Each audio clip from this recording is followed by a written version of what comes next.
Young widow fed a half-starved rider. He stayed and asked for her hand. The noon bell in Salt Mesa rang flat and tired. Wind pushed dust across the square in slow ribs. Townsfolk ringed the steps of the courthouse as the bailiff nailed a fresh sheet where everyone could read it and pretend not to, an inventory seizure for failure to pay the road fee. A fee invented last week by the mayor, who smiled without teeth. He pointed his cane at the crates by the door and said, "The widow's flour and her last 2 hens now belong to the town." Folks shifted and looked at their boots as if something down there might save them from seeing what they were seeing. The air smelled of sun-heated rope and horse sweat, and a little shame. Mara Dale stood thin in a widow's grey that had been black once. Her sleeves rolled to the elbow, her hands red from water and washing, a shallow basket on her hip with yesterday's bread heel wrapped in cloth. Her mouth was a tight line that did not beg. She said the miller had already taken his due. She said she had paid what was owed with fence posts and nights. The bailiff shrugged like a door on a loose hinge. Law is law. "When a man writes it with a good pen," he said. The mayor tapped the sheet again with the cane and said the words cost and duty like they were church. Wolves do not wear teeth in public, Mara thought. Sometimes they carry a seal. On the far edge of the circle, a rider swayed into town on a roan with ribs you could count. The man looked like the horse did, raw-boned and starved of luck. Hat pulled down to hide old sun, coat thin enough to know his scars by touch. He slid down slow, boots hit the ground, and took a second to remember how to hold him up. He smelled stew on the air and dry bread, and the brass stink of coin that did not belong to anyone hungry. His eyes went to the basket, to the way Mara did not flinch when the bailiff reached for it. Something in his jaw set like a gate pulled tight against wind. The Mayor Elwood Pike lifted his chin just enough for folks to see the ring on his finger, for those who had ever owed him to remember why they still did. Pike said the widow could keep the basket if she put her mark on a new agreement. Half of her well for the county for the duration of the drought, he said. Duration as if weather took orders from his desk. The square breathed in and held. The rider heard his stomach argue with his pride, and his pride answer with an oath he had once made to no one. Not again, he said to himself. Not again in daylight with women watching and boys learning how to look away. Mara did not answer Pike. She looked at the seal pressed into red wax, a little sun in a circle. She looked at the faces around her, a neighbor girl with a freckle near her eye, the smith with his hands black to the wrist, the churchman who had brought no scripture, and she looked at the rider with dust on his beard and need in his bones, and she said, "Come eat, stranger," not to make a point, just because she had bread and he did not. A small sound moved through the crowd like cattle restless at night. Pike smiled his little winter smile. "Charity looks cheap when it refuses to pay its bill," he said. His men laughed once and bit it off. The rider stepped between the cane and the basket, his voice a rasp that made some heads turn because they had heard it somewhere before and could not place it. "How much is her peace worth today?" he asked. Pike looked him over and found something he did not like, a line of old authority in the way the stranger stood. The mayor said $20 and a bow to the seal. The rider reached into his coat, slow, not for iron yet, for a flat wrap of money so thin it could have been paper. He counted until the count hurt and then kept counting. He put the notes in the bailiff's hand. "This buys her basket and her water and my right to speak," he said. Pike's smile line froze. Someone breathed in wrong. The rider's horse stamped at a fly. From the bank porch a man shifted his jacket and the town felt the weight of a gun under it like a storm, 2 hills off. The rider heard it and did not look. He took the basket from Mara like it was more than bread. He said, "Eat with me so they can watch us do what they tell themselves they allow." His mouth twitched like he had forgotten the shape of a joke. Pike's voice slid low enough that only the first 2 rows heard it. "You still owe," he said.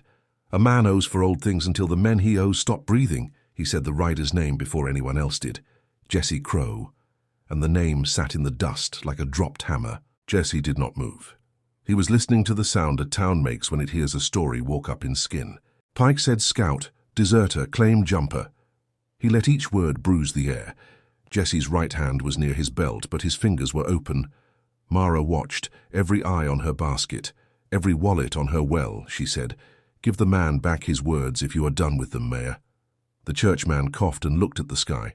Pike took 1 step down. The cane ticked on stone. "You feed dogs and they stay," he said. He looked at the rider like he had just proved a point. There was a quick shift on the roofline, a glint that did not belong to noon. First shot came from a boy hired to feel important and paid to shake. The bullet slapped the courthouse post and threw splinters like anger. A woman gasped and covered a child's ears after the sound had already gone through.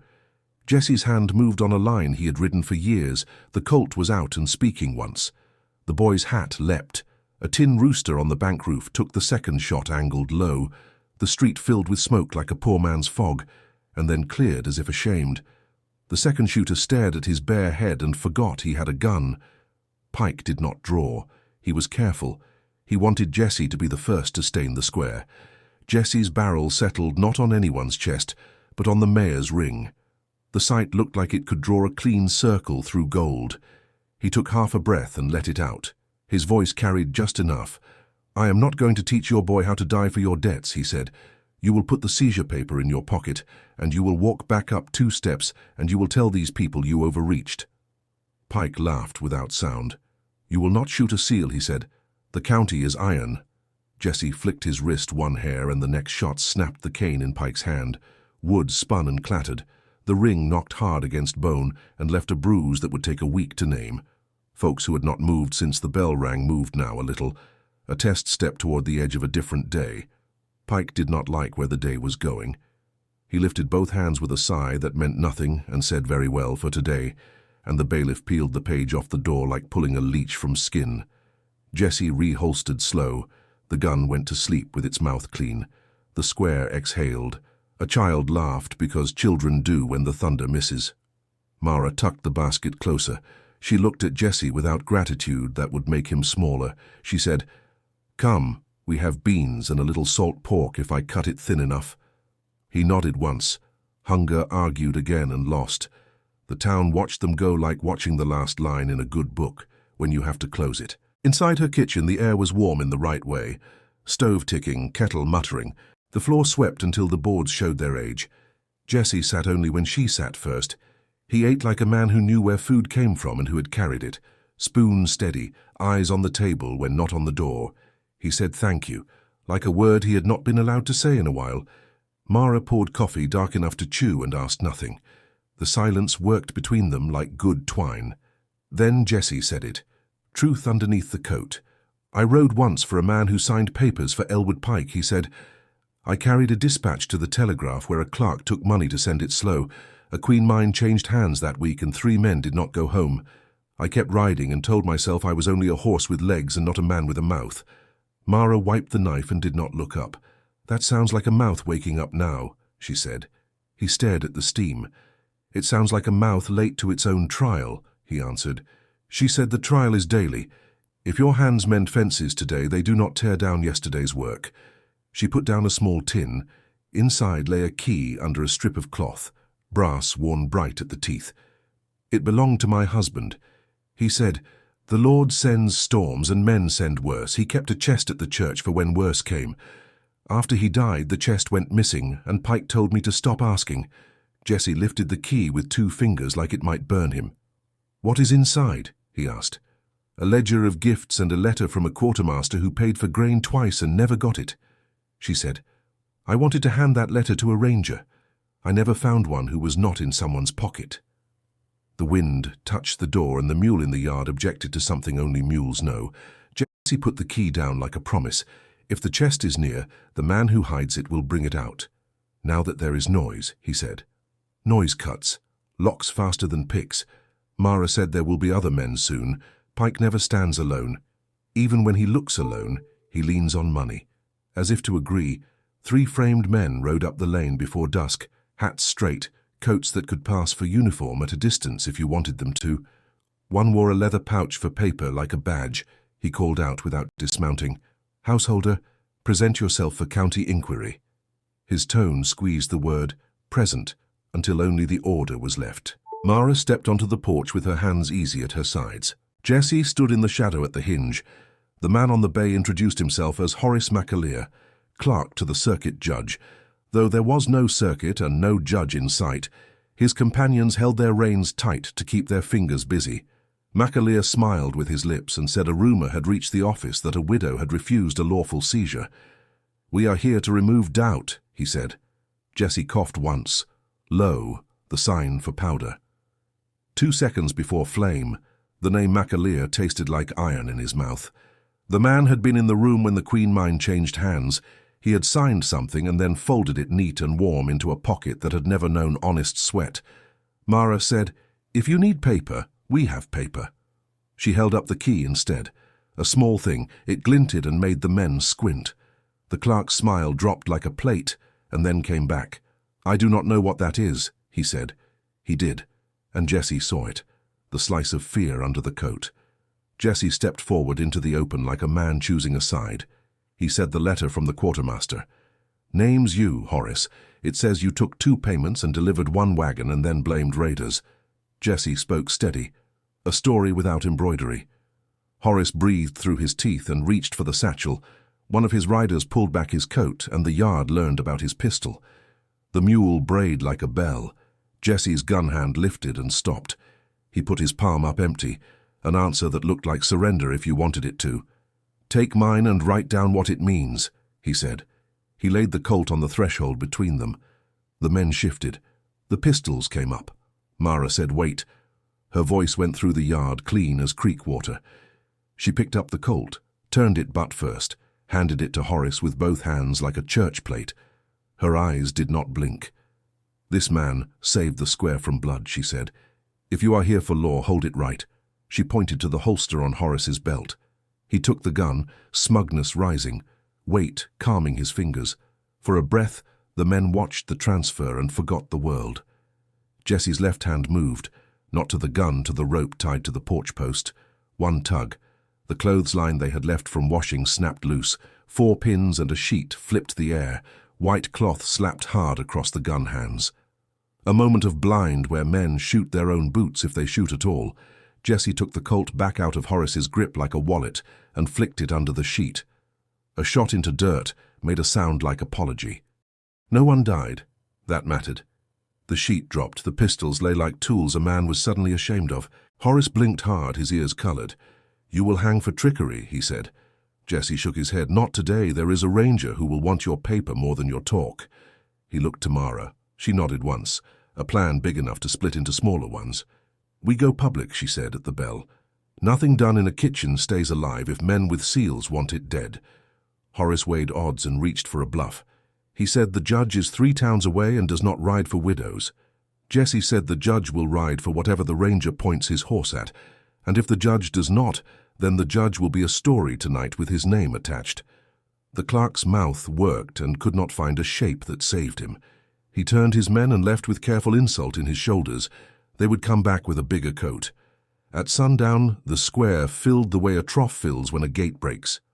Pike stood on the steps with his cane glued back together, the bailiff with a new paper already damp in his hand from the sweat it cost him to hold it. Horace McAleer stood to one side like an answer. He hoped no one asked. A territorial ranger in a dust coat had arrived quiet as a thought and stood at the back, listening. Folks made a lane without thinking. Jesse and Mara walked it with enough space between their shoulders to fit truth. If truth wanted to come through, the bell rope hung from the frame above them. The sheet that had saved their lives earlier dried on a line at the edge of the square. It moved once and then held still. Pike spoke first, his voice round with stage. He said there had been an unfortunate misunderstanding with fees. The county wished to settle accounts gracefully. Jesse said, "Speak plain, Elwood, before your ring forgets your finger." Pike's eyes cooled and he nodded to the bailiff, who lifted the new seizure order high. Horace reached for the town's attention with a cough and Mara reached higher. She held up the key and the letter together. The square leaned like wheat in a sudden wind. She gave the letter not to Pike and not to the bailiff, but to the schoolmistress whose memory for figures was a knife. "Will you read, Mum?" Mara asked. The old woman did, slow and straight. She read the quartermaster's words about 2 payments and 1 wagon. She read the name Horace McAleer and the date. She read that the second payment had gone to a mayoral campaign chest, and she read the seal number that matched the ring on Pike's hand. The sound that came then was not a shout. It was the kind of silence that moves, boots scraped. A man cleared his throat and did not speak. The ranger's eyes went soft the way a cat's do before they jump. Pike reached for his cane to break the line of his own name in the air. Jesse's hand hovered near the gun and then dropped. The choice was not bullets, it was sight. He stepped up until he could smell the mayor's cologne. He said, "Hang me if you must for the mine dispatch I carried." "But look, everyone," he said. His finger touched the ring. "You put this on him, not on me. You made this law, you told it to bite the weak, and you watched it eat." The bailiff found himself holding a paper he did not want. His hands shook. One corner ripped and fluttered to the ground like a dry leaf. Horace tried his last coin. He barked that none of this was admissible, that the letter was stolen, that the clerk who wrote it had been dismissed for cause. The ranger stepped forward. Then he took the letter with 2 fingers like it was a snake he had seen before. He asked Pike to hold out his hand. The mayor did not. The ranger took his wrist anyway and turned it. Saw the ring, saw the seal number, looked at the paper again. He said, "I am going to Cheyenne, Mayor Pike, and you are coming with me, not as a guest." The square moved like a single creature learning to breathe. Pike smiled that winter smile again and reached for smooth words. He found none that stuck. He looked smaller without his rails of men. He looked like a man who had always been the right size for his sins. Jesse raised both hands, slow. "I am here for my own reckoning too," he said. "I carried the order that greased this town's wheels years back. If the ranger wants me, I will ride where he points. But not before the widow is safe and her well untied from your seal." The ranger looked at Jesse like at a man who had been walking too long and had finally turned. "The law is not a blanket," he said. "It is rope and it burns both ways, but I do not hang a witness when the ink is wet and the names are fresh." He nodded to the bailiff. "You, man, put the well back in her hand in front of everyone, or be the only one here who thinks this paper is worth more than your bed." The bailiff, who had children and bad sleep, stepped forward and cut the seal on the old order with his knife. A small sound when wax parts, a widow's breath catching like a bird in a boy's hands and then flying. No one fired a shot, a mercy and a lesson. Men put guns away without applause. Pike walked down off his steps with the ranger beside him. The cane left behind like a lie broken in 2. Horace tried to leave with his head up and tripped on the sheet line because sometimes the world remembers good tricks. Folks made way for Mara without being told. She went to the well and turned the handle, and water came up clean and round in the bucket. She set it on the stone and dipped a cup and handed it to Jesse. He drank and did not lower his eyes. He gave the cup back and did not touch her fingers, and still something passed hand to hand. Later, when the square laid down its story and picked up its chores, Jesse and Mara stood under the bell frame. The rope swayed like a promise left to cool. He said, "I have ridden toward nothing for 3 years and nothing kept moving. I'm tired of the taste of it. There is a thing I have that is worth less than a man's good name and more than my horse." He pulled a small ring from a thong at his neck, plain gold worn thin by someone else's life. "My mother's," he said. "I am not a man who walks into kitchens and makes vows. I am a man who walks out of towns when the talking starts. I would like to learn the other way. If you let me, I will stay and mend where I can and take my reckoning when it comes. Will you hold this and see if the weight suits your hand?" Mara looked at the ring like it was not a ring but a question. She thought of the nights her husband's cough took him a breath at a time. She thought of the day she tied her hair back and went to the pump and no one came to carry the bucket for her. She thought of Jesse stepping in front of a seal and not behind her. She closed his fingers around the ring again. "Not yet," she said. "Stay through winter and through brand and through the slow month when corn pretends it is not growing. Show me you can be quiet more than you can be loud. Then ask again if you still want a thing as heavy as a hand." Jesse nodded like a man who has been given a sentence he knows is fair. He slipped the thong back under his shirt where the gold could feel his chest. The weeks after did not care about men's speeches. Fences fell where wind told them to. The roof leaked the way it always had. A calf got born half a day early and needed both hands to convince it to live. Jesse worked with the kind of attention a man gives to simple tasks when simple tasks are the bridge to everything else. Mara watched without counting. Sometimes she said good, and sometimes she said again, and sometimes she said nothing at all, and he learned that nothing meant try another way. People came by and left gifts like they were paying a tithe to their own relief. Flour turned up on the step. A bolt of rough wool hung by the door one morning with no note. A tinker fixed the hinge and would not take coin. The churchman brought a crate from under the vestry with a brass lock that matched a brass key. The ranger sent word from the road that Pike had told the truth, the way a man who wants to keep his teeth tells it. Enough to save his smile. Not enough to save his seat. Horace McAleer had coughed up names when the paper cut his finger, and the cut would not stop. The quartermaster's letter sat in a proper desk now, and a judge who had not planned on a ride had taken one anyway. Jesse read the letter once under a lamp and put it back exactly as he found it. He slept better that night. Not good, just better. In the dark, he could hear Mara's breathing through the wall, and for the first time in too long he did not mistake it for wind. When the first snow came mean and early, the mule kicked a stall door and the latch snapped. Jesse took the jolt across the cheek and laughed, because sometimes a man laughs when he bleeds a little and does not die. Mara tore a strip of the rough wool and pressed it to his face with fingers that did not shake. She said, "Foolish." He said, "Yes." She said, "My late husband was quieter." He said, "I am learning." The mule settled as if embarrassed. The night moved on. The small lamp did what it could and the house held. In spring, the town did not speak. Jesse Crow's name like a threat anymore. It spoke it like a tale with a hinge in the middle. He would ride in alone and buy salt and nails and leave a sack of beans on the teacher's porch when he knew a boy in her house ate too much air. The bell in Salt Mesa did not ring for seizures that year, not because paper had vanished, but because people had remembered the feeling of watching one of their own stand in front of daylight with both hands open.